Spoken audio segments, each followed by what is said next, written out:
안녕하세요. 자, 오늘부터 파이썬 입문 과정을 진행하게 된 인프런의 좋은 사람이라고 합니다. 그래서 이번 강의는 첫 시간으로 여러분들이 프로그래밍을 실질적으로 우리가 실습을 하진 않지만 어떤 강의든 간에 첫 시간에는 어떤 언어를 장단점을 설명하든 또 앞으로 공부 방법을 간단하게 가이드를 해드리죠.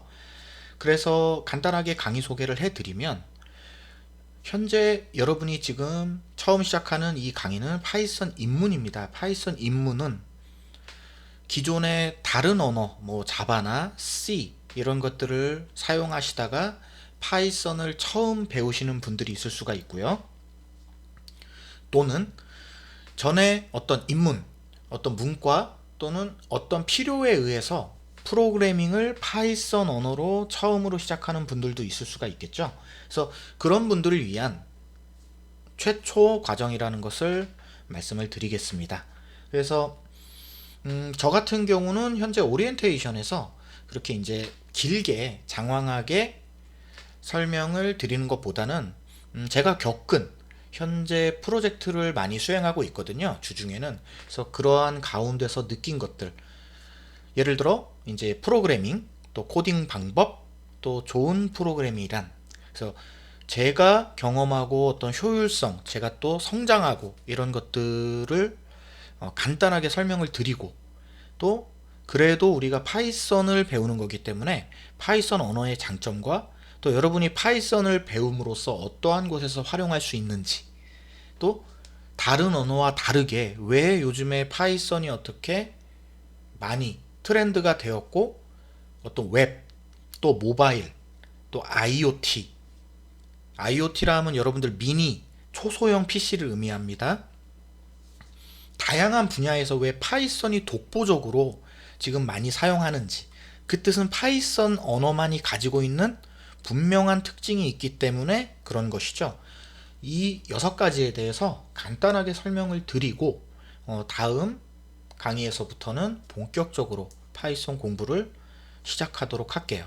그래서 이제 첫 번째로 이제 프로그래밍이란, 여러분이 이제 프로그래밍이라는 것을 알아야 되거든요. 그래서 간단하게 한번 설명을 드릴게요. 자, 첫 번째로 프로그래밍이란 간략하게 설명을 드릴게요. 자, 프로그래밍. 지금까지 여러분이 파이썬뿐만 아니라 뭐 C라는 언어도 들어보실 거고, 뭐 C++, 뭐 여러 가지가 있죠. 또 오브젝티브 C, 뭐 자바, 파이썬. 또 이거 외에도 정말 수백 개의 언어가 존재합니다. 뭐 비주얼 베이직, 또 웹에서 사용하는 언어인 뭐 자바스크립트, 또 뭐 파스칼, 루비, 뭐 이런 것들이 정말 많죠. 이것만 알고 계시면 돼요. 이런 것들은 공통점이 뭘까요? 다 영문으로 작성을 한다는 거죠. 영어로 돼 있다는 것은 우리는 인간이, 사람이 영문을 읽을 수 있기 때문이죠. 하지만 이것을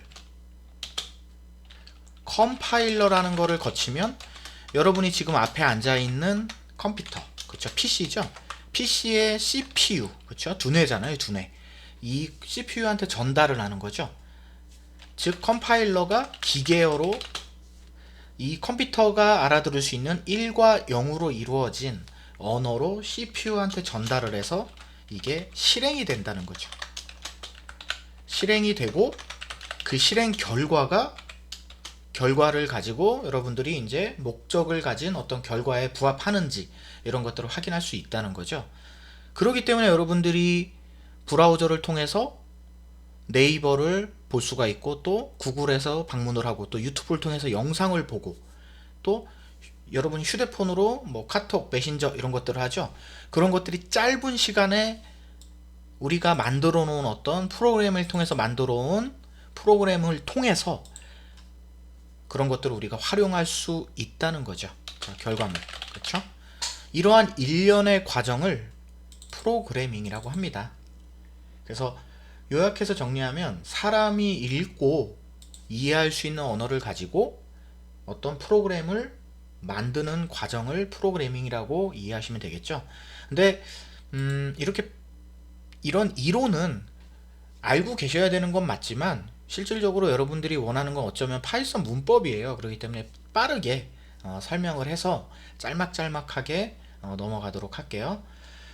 자, 두 번째로 코딩 공부 방법. 요거는 이제 개인적으로 제가 봤을 때는 좀 제가 이제 경험한 것들을 간단하게 설명을 해 드릴게요. 자, 첫 번째로 자, 코딩 공부 방법. 가장 해서는 안 되는 행위가, 앞으로 여러분들이 이거를 파이썬을 배우고 또 다른 언어를 배우게 되고 분명히 실력이 향상이 되실 거예요. 근데 처음에 습관을 좀 잘 들여놔야 되는 어떤 포인트가 있습니다. 그래서 첫 번째는 나중에 배우겠지만 디버깅을 꼭 해봐야 됩니다. 디버깅. 즉 디버깅이 뭐냐면,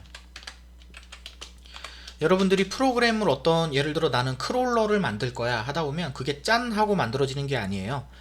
여러분이 지금 쓰시는 어떤 프로그램들이 정말 많은 개발자가 또는 수많은 개발자들이 수많은 시행착오를 끝에 테스트를 통해서 나온 게 그러한 프로그램이죠.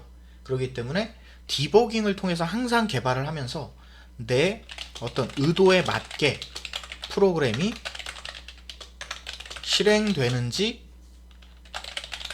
프로그램 실행을 확인해야 됩니다. 이걸 디버깅이라고 해요.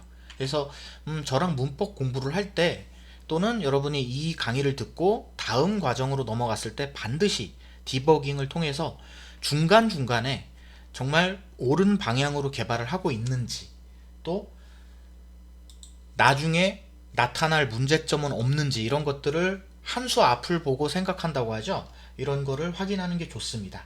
그래서 실질적으로 프로그래밍 완성 때까지 디버깅을 좀 소홀히 하고 개발이 되면 실질적으로 그걸 운영을 할 때 여러분이 어떤 누구한테 발표를 하거나 또는 이거를 프로그래밍을 한 결과물을 여러 사람이 볼 수 있게 오픈을 했을 때 드러나지 않았던 문제가 발생되어서 에러를 발생할 확률이 매우 큽니다. 그렇기 때문에 항상 디버깅을 꼭 코딩을 할 때 해보시는 게 좋습니다. 그 다음에 이제 두 번째가 알고리즘을 꼭 공부해 보세요. 요즘에 기업들은 알고리즘 코딩 테스트가 필수죠. 필수입니다. 코딩 테스트가 필수기 때문에 이런 알고리즘을 배워야, 알고리즘과 자료 구조요. 네. 자료 구조를 통해서 어떤 논리적으로 사고를 하고, 또 그런 논리적 사고를 통해서 주먹구구식으로 어떤 구글 검색을 통해서 갖다 붙여놓고 되네, 이제 이런 거하고 차원을 달라요. 차원이 달라요. 왜냐하면 그만큼 비용, 실행이 깔끔하게 되고 오류의 발생도 현저하게 낮아진다는 거죠. 그렇기 때문에 이런 알고리즘과 자료 구조를 반드시 배워놔야 어떤 코딩 테스트를 떠나서 이러한 프로그래밍 실력을 크게 향상시키는데 정말 중요한 필수적인 요소입니다. 그래서 알고리즘과 자료 구조도 나중에 공부해 보시면 좋다는 거죠. 자, 그 다음 세 번째로 다른 사람의 소스 코드 참조입니다. 전 세계에서 24시간 동안 365일 이런, 뭐 예를 들어 기터브라고 들어보셨나요? 나중에 모르셨어도 괜찮아요. 들어보시게 될 거예요. 이런 공동으로 하나의 프로그램을 전 세계에 있는 개발자들이 다른 시간대에 작업을 해서 하나의 프로그램이 완성이 되죠.